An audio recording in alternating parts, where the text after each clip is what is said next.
Welcome everyone to the Reading Writing Corner. I am your host, Lee Ann, and this is your first time here. Welcome. Pull up a seat and sit down and let's talk.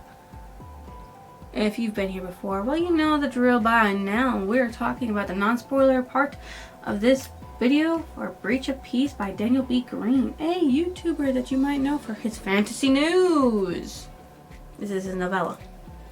So, this is part of a series called The Lawful Times. It is a duology, which could have been more, in my opinion. About the series, officers of God are there to protect the people thanks to the Almighty. However, something is afoot within the city that must be investigated and stopped at all costs.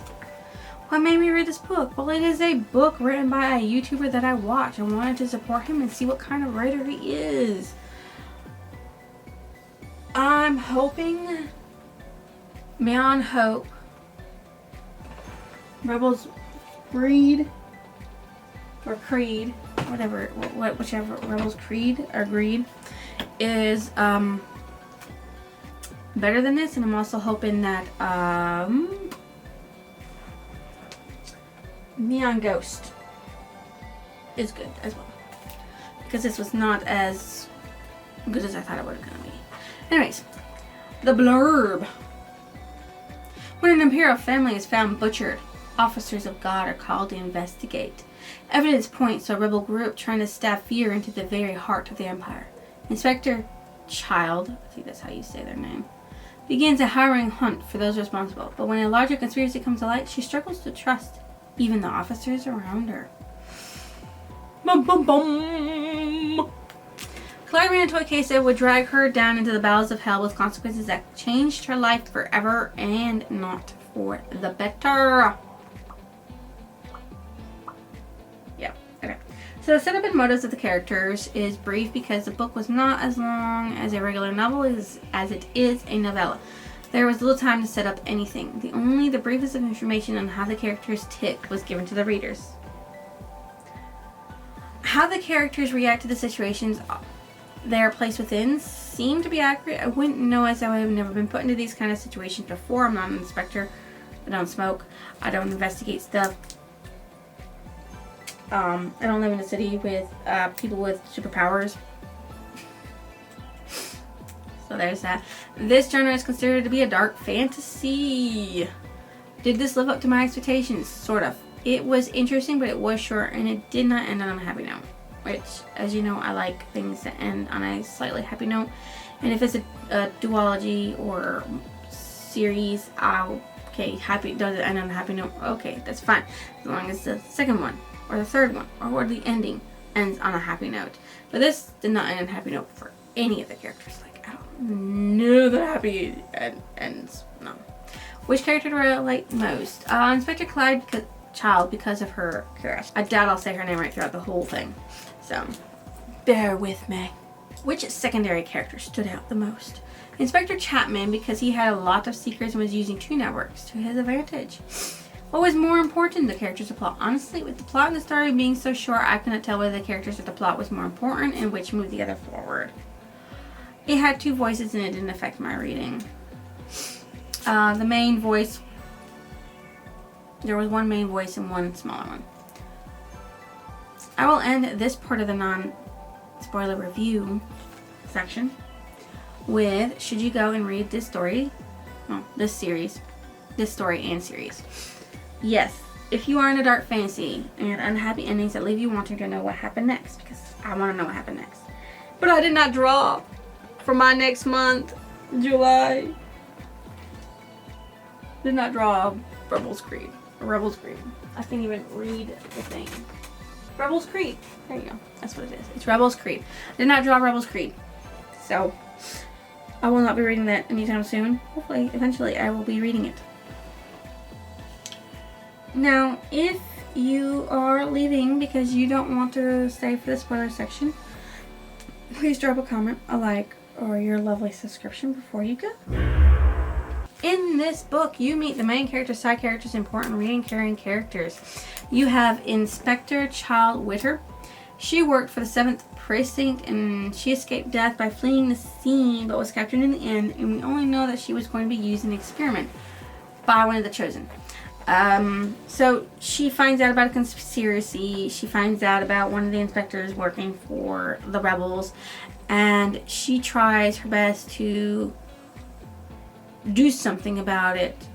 Capture the government in action for doing something unlawful, and it results in a terrible, terrible massacre of her precinct. And her ending is that she gets dragged away by a chosen to become an experiment at the very end. Inspector Samuel Witter is the husband of Child. He worked for the 7th Precinct, and he hated Chapman but knew the man's mind was brilliant. He died because he followed he followed his wife into raiding a warehouse that the Chosen was using for experiment, that a Chosen was using for experiments, and he was actually killed by the experiment right in front of his wife, and that was harrowing and terrible, and just he was gone in an instant. Like, he bowed down and said, "Oh my God, we're so sorry for being here, Chosen," and they're like, "Yeah, you're dead." Inspector Chapman Hilt. He worked for the 7th Precinct, but he was also a rebel that was digging into the Ministry of Truth and stumbled upon an imperial plot, or what he thought was an imperial plot, that ended up with him being changed by this injection of goop, and he actually fought against the Chosen, which allowed Child to escape, and briefly, but he was killed. He was killed by the Chosen. Josh Holder. He works at the Ministry of Truth as an editor for the Letters of Truth, a paper. He had to write an article that he knew was a lie because of his half-brother. His half-brother came to him and told him of a story about how this inspector had come into the place he worked in, a Bravo, and they helped her escape a Chosen, or escape danger. He actually vanished, which means he died. He was killed to do a cover-up.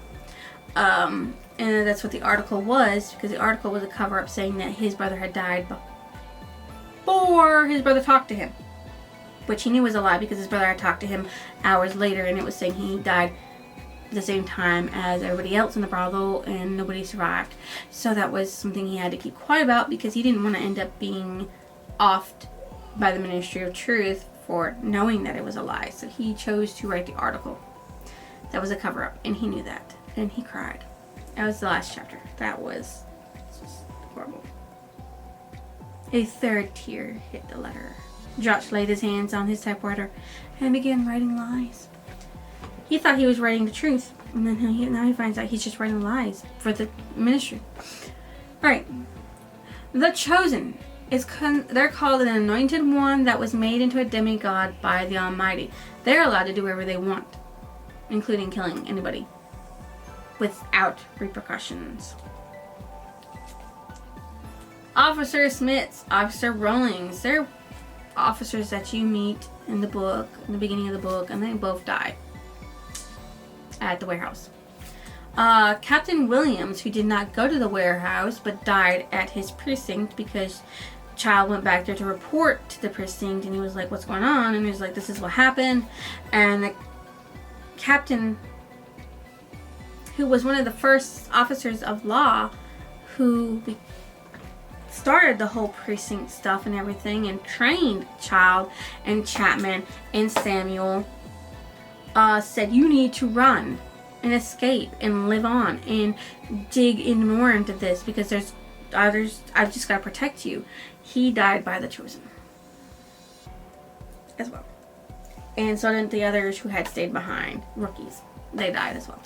A lot of people died because she chose to escape, and then he said if you hadn't chosen to escape, nobody else had to die. You chose to leave, so now all these people have to die because we can't let people know what's going on, what I'm doing, the experiment I'm doing.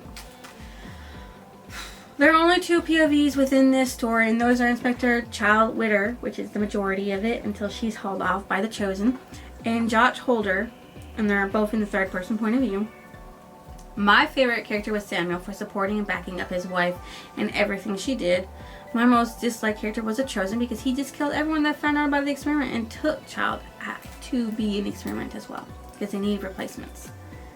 Because Chapman actually was changing well, and they're like, well, because we lost Chapman, you need to be our experiment now.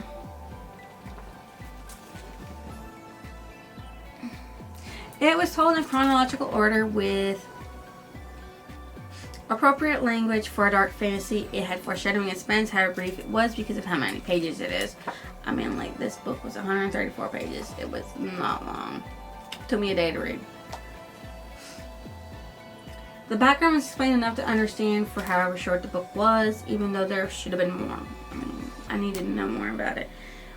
Who is the Almighty? Why are they called officers of God? Who is the was about the imperialness of everything? Who is the imperial people? Is the imperial people rich people, kings, queens? I don't really know. It doesn't really explain much else. Like, where's the rest of it? Like, why was there a war? How did the Almighty bring about peace? How could they think, and the Almighty think, that the anointed ones, the chosen, were all considered to be, you know, above the law and able to do whatever they want, killing even law enforcement officers if they wanted to, and then covering it up because that's just the way they wanted to. I mean, the Almighty does not sound good, and why is he not doing anything? The title of the book meant peace that Clyde had was breached by a case that changed her life. The cover of the book is the city going up in flames, everything in Clyde's child's life coming crashing down. You know, like, she loses Chapman, she loses her husband, I think that's her husband, and she's also a smoker. So there's that.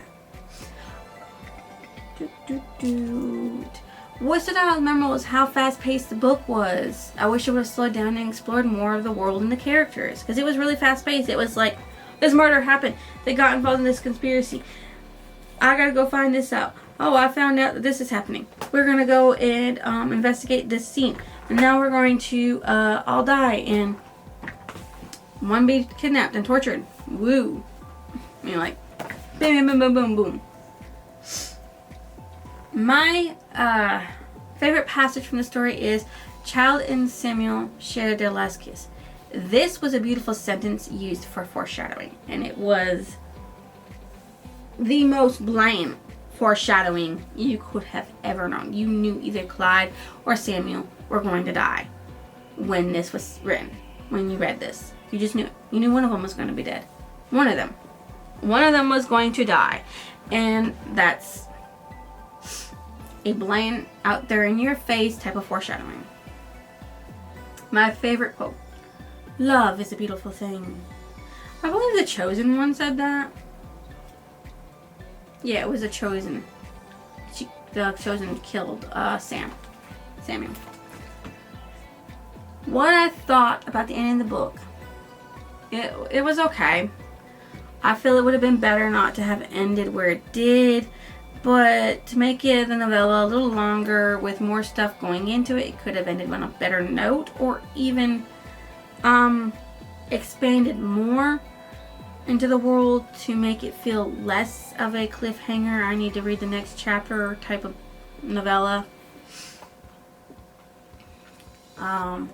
It did, though, leave me wanting to read the next book to find out more that happened, and I can't wait until I do pull out Rebels Creed so I can read the next one. What book did it remind me of? It did not remind me of any book because I've not read a book like this before. I don't really read novellas either because, like, they're short. This book, as you know, is part of a series called Lawful Times, a duology. I rate this book a 3 because it could have been written better and the world explored more, and the ending could have had a better cliffhanger. I feel there was so much more he could have done with this, and I hope the deluxe edition that is edited and changed has a better ending, or even more thoroughly explored the world within Breach of Peace.